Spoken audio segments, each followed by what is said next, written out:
Hello, my name is Sarah, and I am your chakra coach. On this podcast, we'll be exploring how the chakra system can help guide you to grow your emotional, mental, physical, and spiritual wellness, leading you closer to your highest self. Hello, welcome. How are you feeling today? And how do you feel about that? It's a weird question, maybe, but hopefully it will make sense as we get into the episode today. After the episode on manifesting your holidays last week, I was super motivated to get the manifestation course up online so that you could all check that out if you want. It's the 7-day chakra manifesting challenge, and it goes through the process that we talked about last week in detail. Obviously, you don't have to use it for just holidays. You can use the process for literally anything you want to create in your life. Each day has a mini lesson, a chakra exercise to do, some self reflection to help you get clear on what you want to create, because you don't want to create just anything. You got to be careful about that. And a recording of live coaching sessions I've done with people going through the process.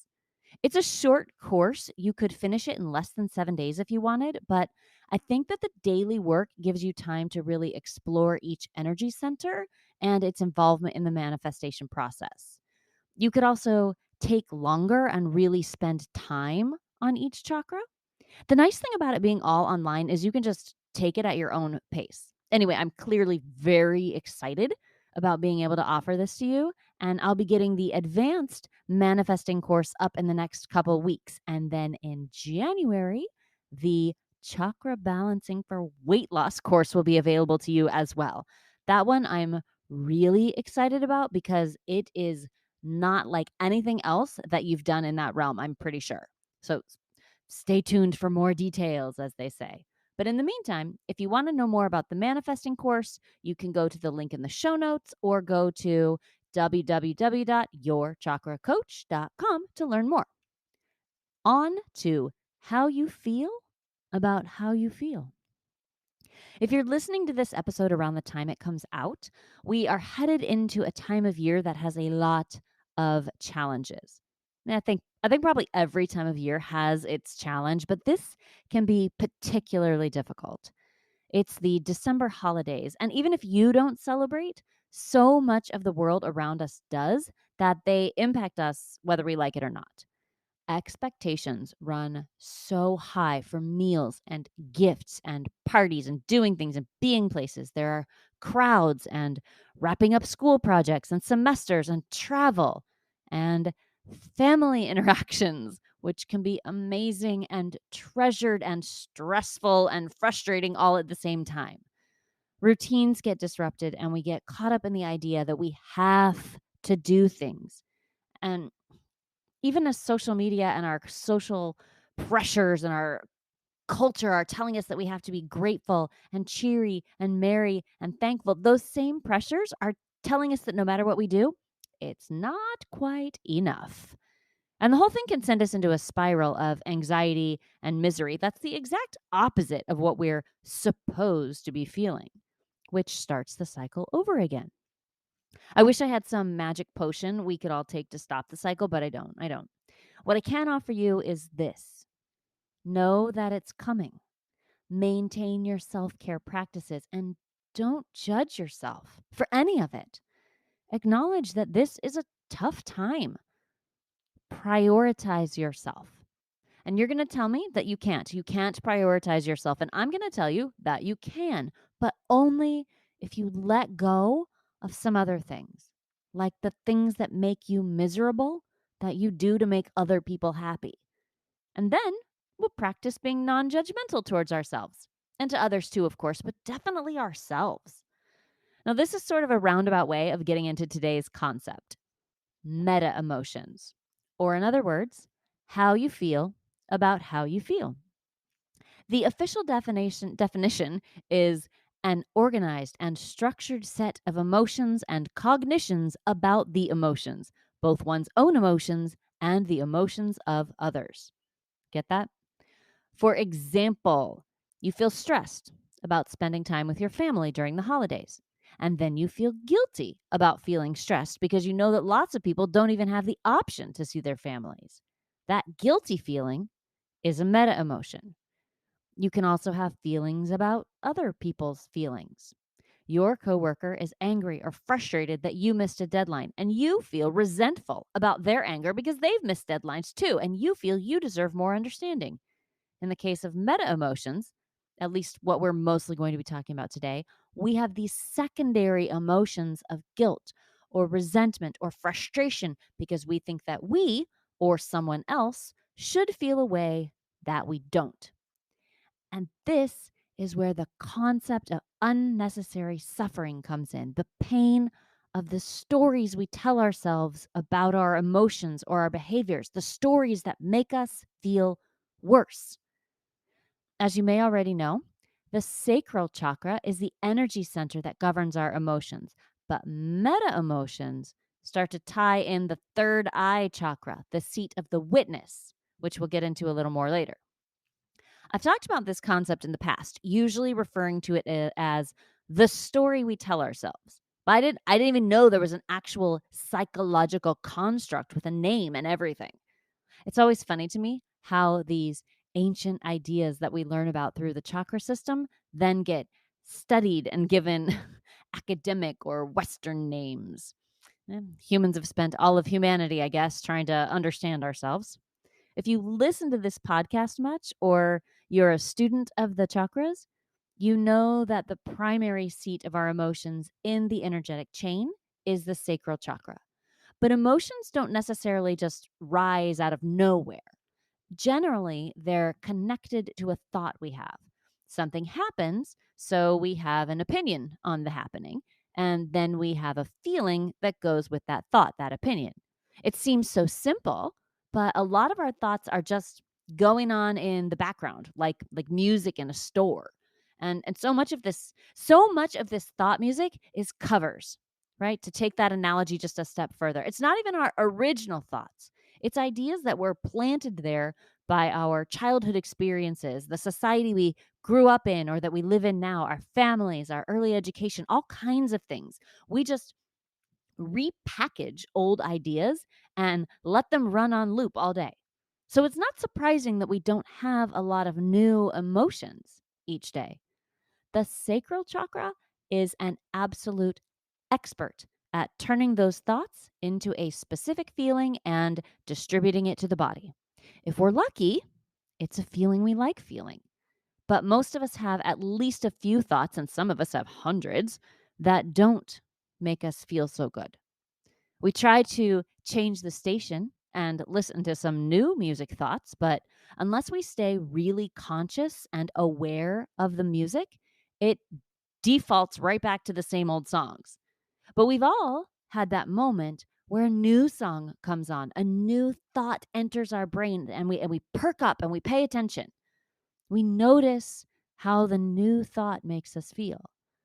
This can be because there was a new circumstance, a new event, but even new happenings get put through our experiences, and we tend to interpret them in our pre existing ways.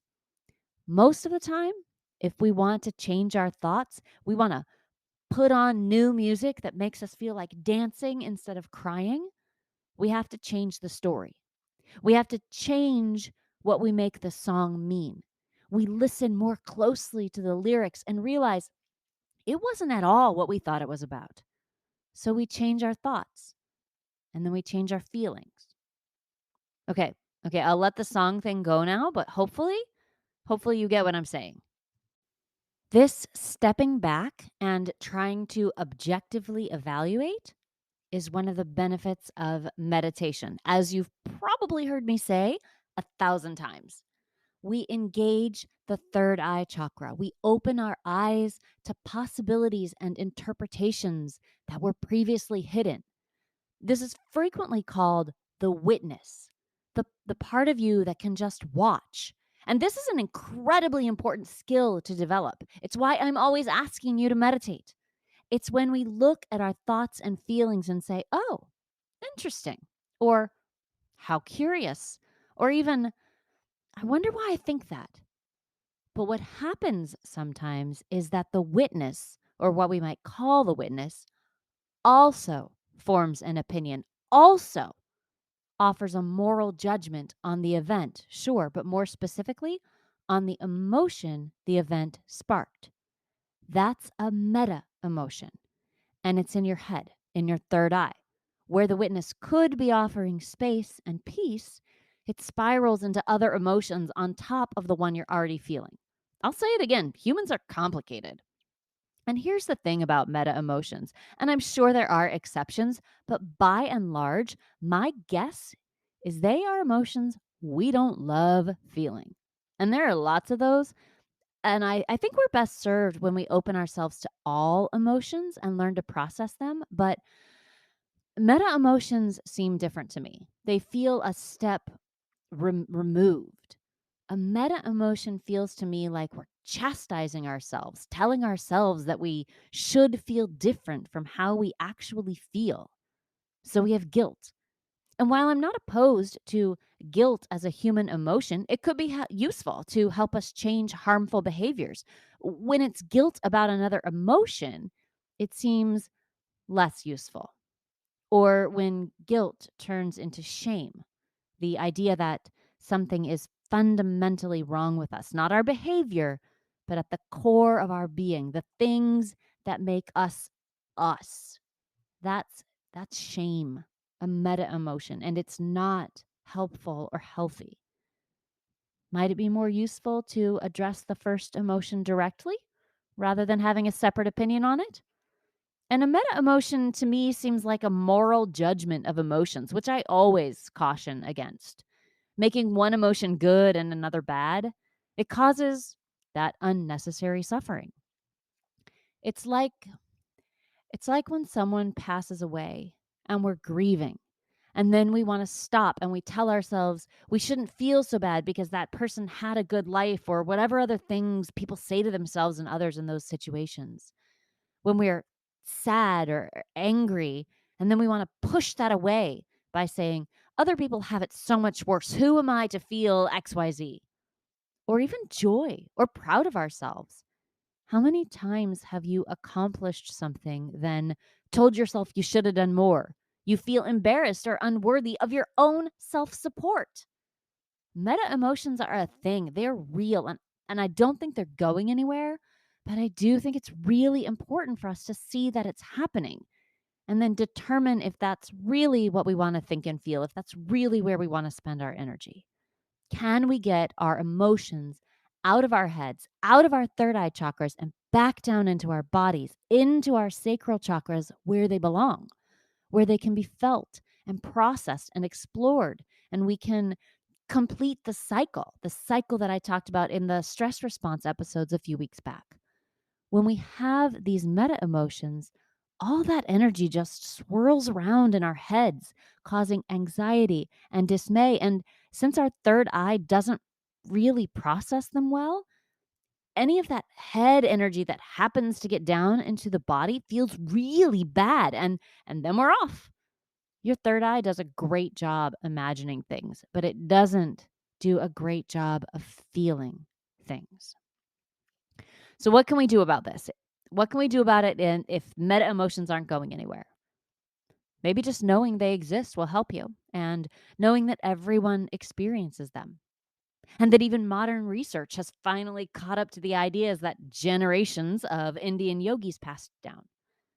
Might also be useful to engage in intentional, conscious reframe.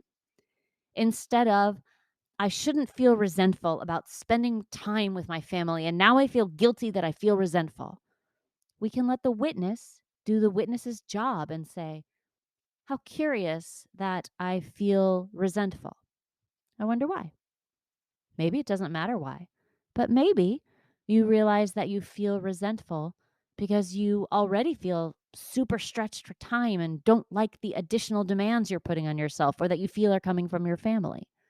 So the problem isn't really the time spending, it's that taking care of yourself has fallen by the wayside. And that's something you can change. Then spending time with your family might be a joy again, something to look forward to and cherish because you're more grounded and balanced in your own self. That's just one example, and I'm sure you can think of 100 others that relate directly to you. Letting the witness, the third eye chakra, do what it excels at and imagine solutions rather than contribute to feelings. It might help a lot if meta emotions are something that you experience regularly. And of course, keep up your meditation practice. I'm serious. Even just 1 minute a day of focusing on your breath can be life changing. Meta emotions. That's what I was really inspired to talk about today. I hope you got a lot out of it and that, well, at the very least, it gives you a new way to think about your feelings, to feel your feelings and understand yourself a little bit better. And maybe even to help us understand each other a little bit better. When we can do that, there's just so much more room for empathy and compassion in our lives. As always, you can find me on social media, Instagram and Facebook at Your Chakra Coach. And if you want to support the mission of the show, if you think it deserves some of your financial support, you can join the Patreon page. And remember that Your Chakra Coach courses are coming available as we speak. I can't forget. It's like all I can think about. Go to the website or the show notes to find information on all that. I love you all, and I hope you have the best week, that you show yourself love and compassion. Keep your emotions in your body where they belong and allow yourself to feel and process. Just a real simple wish for all of us. Have a lovely, lovely day, and we will talk soon. Bye.